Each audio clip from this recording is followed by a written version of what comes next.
The year was 1865, and Hollow Creek sat like a scar at the edge of the frontier, where dust never settled and hope came wearing a gun.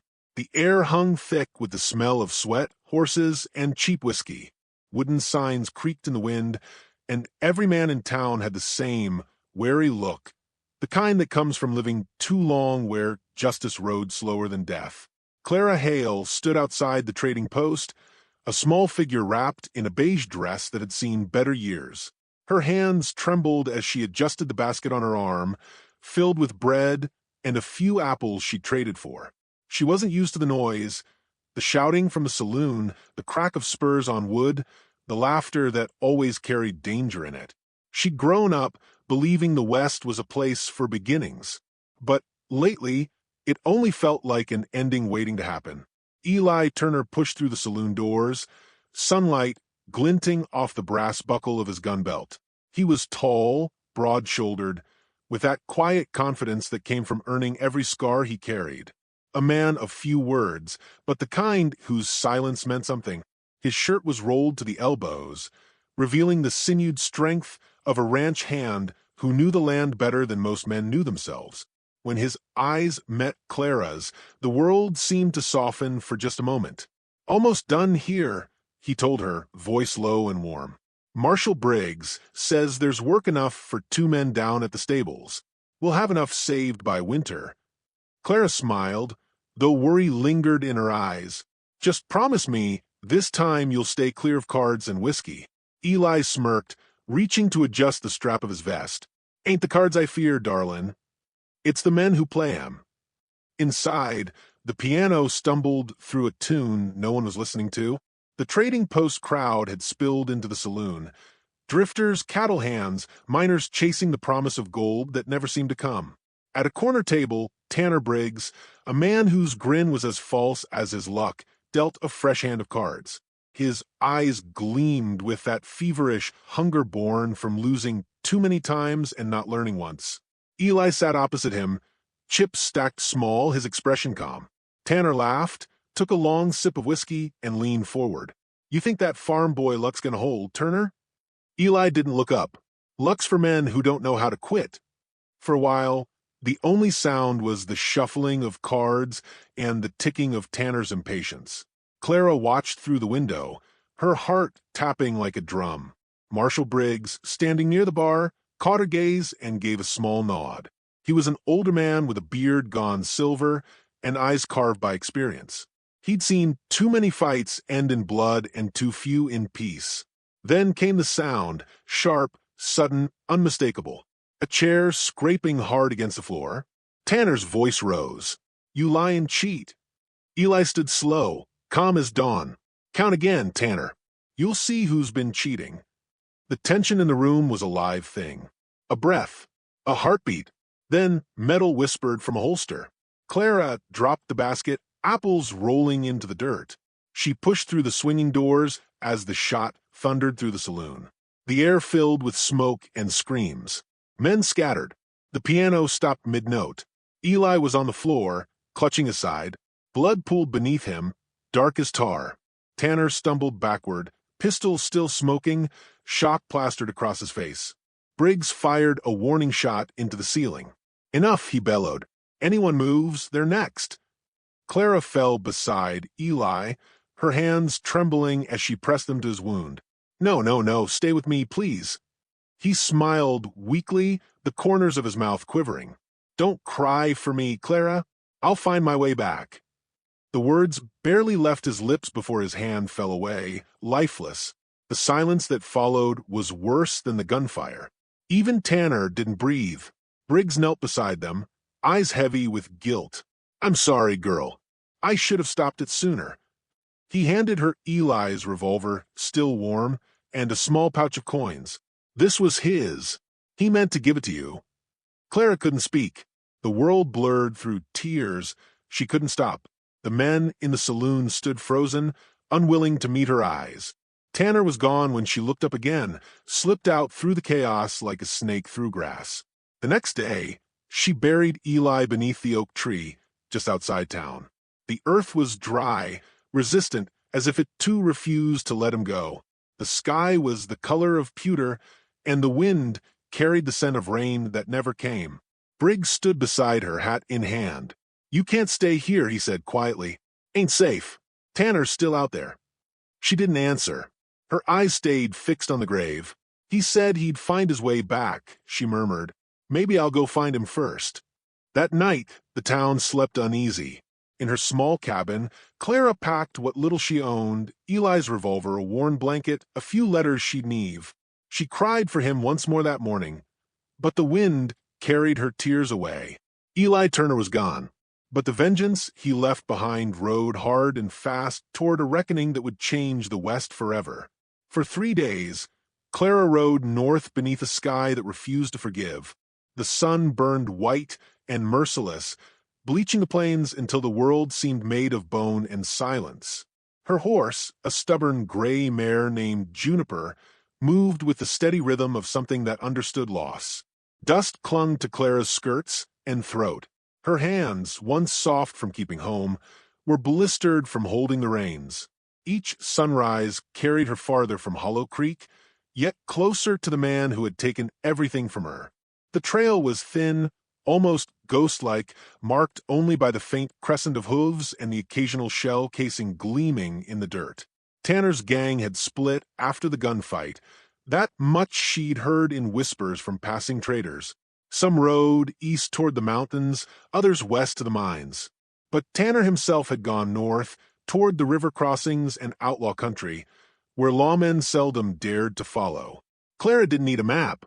Hate was compass enough. At night, she made camp beneath lonely stretches of sky. The stars felt too bright, like they watched and judged her for what she intended to do. Sometimes she'd take out Eli's revolver and turn it in her hands, tracing the worn metal where his name was faintly scratched near the barrel. She'd whisper into the dark, as though the wind might carry her voice to wherever his soul had wandered. "I'll find him, Eli. I swear it." On the 4th day, she reached the old Cheyenne camp by Dry Ridge. Smoke still curled weakly from a ring of ash. Scavengers had been through, torn blankets, broken arrows, and a trail of boot prints deep enough to tell her Tanner had passed through not long ago. She crouched near the fire pit and found something small glinting in the dirt, a brass button stamped with the mark of the Hollow Creek Saloon. The sight of it tightened her chest. He was close. A rustle came from the brush behind her. Clara's hand went for her revolver. A man staggered out, shirt torn, a dark stain spreading across his ribs. He was young, no more than 20, and barely holding on to life. His voice rasped like gravel. You ain't one of them." She lowered the gun but didn't move closer. "Who did this to you?" "Tanner. Said he needed supplies. Killed the rest when they asked for pay." The boy coughed, flecks of red spattering the ground. "He's heading north. Took gold from some army caravan." Before she could ask more, his eyes rolled back, breath slipping away like smoke. Clara closed them gently with her fingertips, whispering a prayer she half remembered from childhood. Then she took his canteen, refilled hers, and mounted up again. By dusk, rain began to fall, a hard, cold kind that carried dust and regret in equal measure. The world turned gray, the horizon a smudge of motion. Clara found shelter in a crumbling stone ruin, likely once a way station before the war left it to rot. She built a fire from damp wood, its smoke thick and sour. Her reflection flickered in the flame's light, and for the first time since Hollow Creek, she saw what grief had made of her. Dirt smeared across her cheekbones, eyes hollowed. The simple girl who had waited for her husband at the trading post was gone, replaced by something sharper, hungrier. "Eli," she whispered, "I don't know who I'm becoming." A sound outside snapped her from her thoughts, a horse's snort, then boots crunching gravel. Clara doused the fire, drawing her revolver. Shadows moved beyond the doorway. 2 figures, whispering low. "She's in here," one said. "Tracks lead right to it." Clara didn't wait. The first man entered, rifle raised, and she fired once. The shot cracked like thunder, and he fell backward into the rain. The second lunged through the doorway, blade flashing. She twisted aside, firing again. The gun kicked hard, the blast lighting up his face for an instant before he dropped. Smoke filled the small room, mingling with the rain. Clara's hands shook as she reloaded, heart hammering so hard she could feel it in her throat. The two bodies outside didn't move. She should have felt triumph, but all she felt was the old, hollow ache of losing another piece of herself. When morning came, the storm had passed. She buried the men behind the ruin, marking their graves with stones. One wore a bandana stitched with Tanner's mark. She took it, tying it around her wrist like a grim reminder. Each death brought her closer to him, and each one left her feeling farther from Eli. By midday, a familiar voice broke the silence. "You always did have a bad habit of going where angels won't." She turned sharply. Marshal Briggs rode into view, his coat torn, his arm wrapped in blood-stained cloth. His horse looked half-starved, its flank scratched from hard riding. "Briggs," she breathed, "I thought you stay behind." "I did." Then word came Tanner robbed an army convoy and left 5 soldiers in the dust. He dismounted with a wince, boots sinking into the wet earth. "Didn't sit right with me, knowing you were out here alone. Figured you'd need someone to watch your back." Clara frowned. "I don't need a guardian." "No," he said, meeting her eyes, "but you might need a witness. Someone to remind you who you are when this is done." For a while, they rode in silence. The land grew harsher, turning to scrub and stone. They spoke little, sharing water and fire, sleeping in shifts.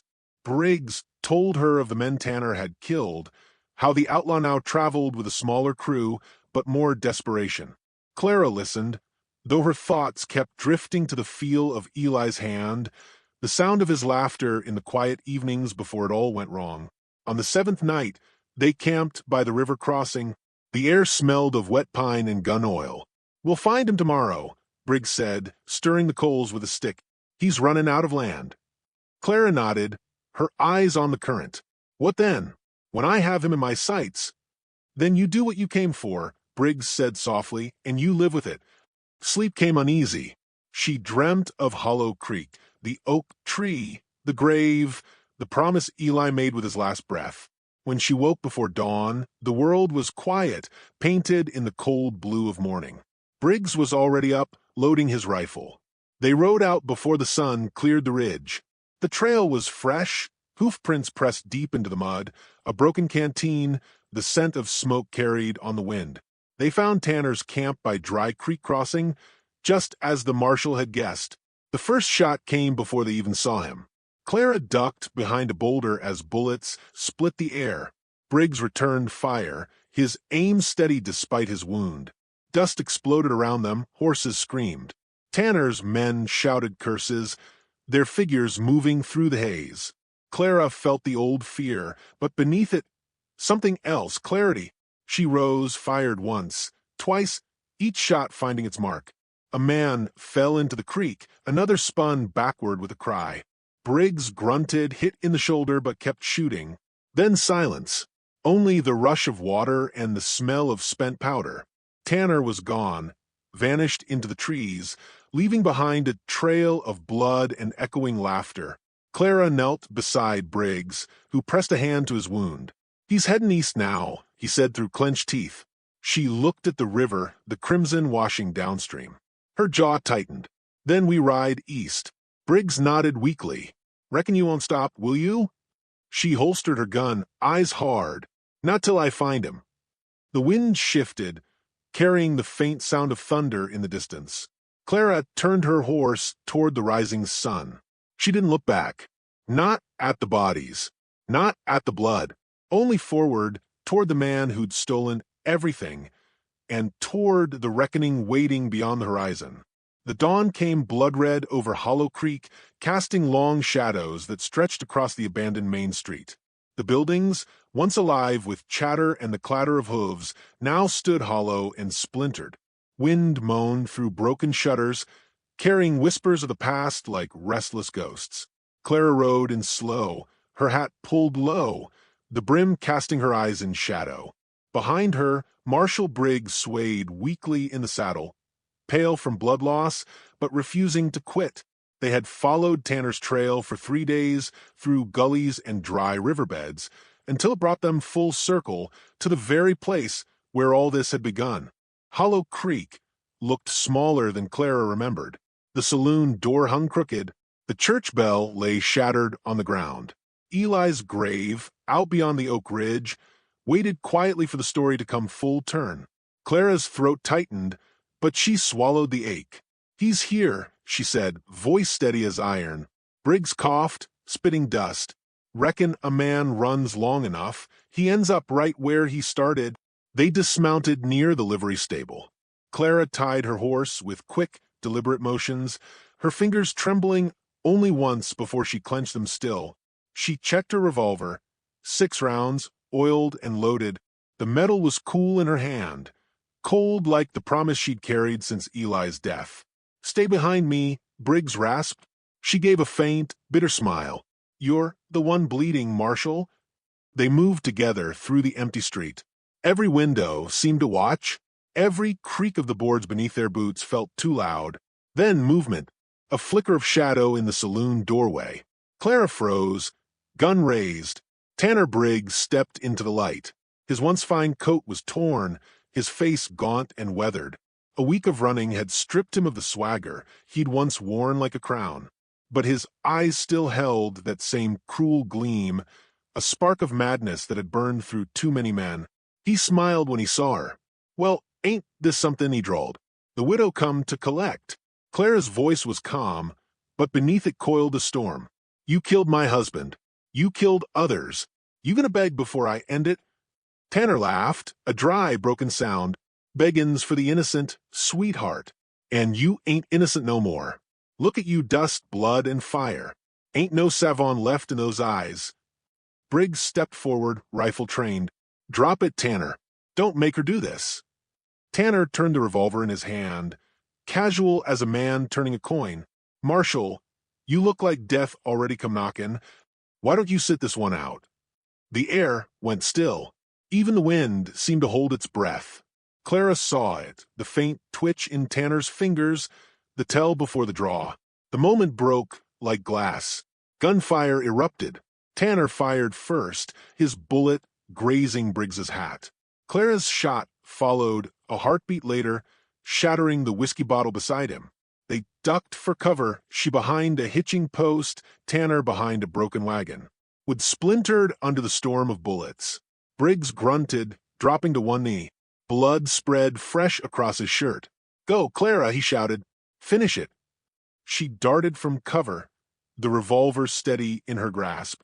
Bullets cracked the dirt near her boots, kicking up bursts of dust. She moved closer, each step heavy with purpose. Tanner popped up, firing again. The bullet caught her arm, a white-hot pain ripping through her shoulder. She stumbled but didn't stop. He laughed, mocking even through his exhaustion. "Still standing, huh?" Eli married himself one tough woman. She fired once, the shot grazing his cheek. Blood trickled down his face. His grin vanished. They circled each other now in the open street, two figures bound by violence and grief. The saloon doors swayed gently in the wind, as though the town itself waited for the outcome. Tanner's eyes narrowed. "You think killing me'll bring him back?" "No," she said, "but it'll let him rest." He lunged forward, desperate, reckless. His gun flashed. Clara dropped low, rolling through the dirt, and fired twice in quick succession. The first shot hit his hand, his pistol flew free. The second struck him in the chest. He staggered, disbelief carving across his face. For a long moment, he just stared at her, as though trying to understand how someone so quiet could end him. Then he fell, hard, the sound echoing through the hollow town like a closing door. Clara stood over him, breathing ragged. The revolver shook faintly in her grasp, the smoke curling up into the morning light. Tanner's lips moved, barely a whisper. You're just like me." She crouched beside him, voice low. "No, Tanner. I loved something once." His eyes went glassy and he was gone. Silence reclaimed the street.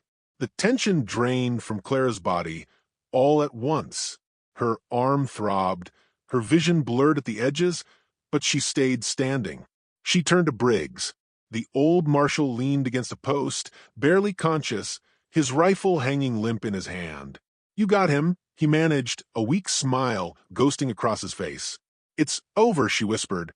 He nodded slowly, his eyes distant. For him, maybe. For you? Reckon you'll carry this long after. She didn't answer. Instead, she holstered the gun and crossed him. When he tried to speak again, his breath came short. Promise me you'll go back. You don't owe this land any more blood. Clara knelt, catching his hand as it slipped from hers. You've done enough, Marshal. Rest now. He gave a faint chuckle. Ain't that the truth? His eyes closed, the fight leaving him at last. The wind picked up, carrying dust through the streets.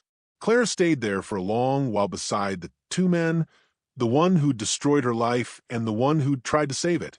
When she finally rose, the world felt heavier, but her heart, for the first time, did not.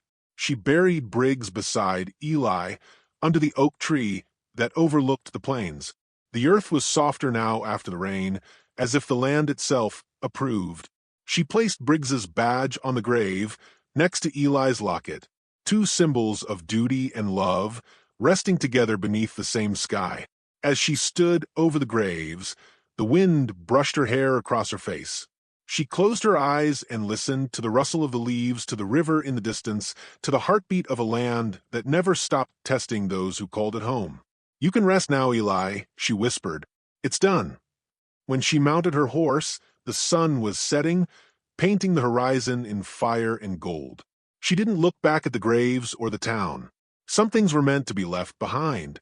The road ahead stretched endless and quiet, a ribbon of dust leading toward mountains washed in red light. As she rode, Eli's voice seemed to drift on the wind, soft, almost tender. You found your way, Clara. Her lips curved, faintly. Maybe she had. Night came slow and kind. The stars blinked awake, and the prairie breathed again. For the first time since Hollow Creek, Clara felt something that might have been peace. Not joy, not triumph, just the calm that comes when the fire inside burns steady instead of wild. Far behind her, the wind whispered through the empty town, scattering the last traces of gunpowder and blood. The story of Hollow Creek would fade, like all things in the West. But somewhere, under an endless sky, the widow who had lost everything rode on, her heart scarred, her spirit unbroken, her eyes fixed on the horizon where a new dawn waited to rise.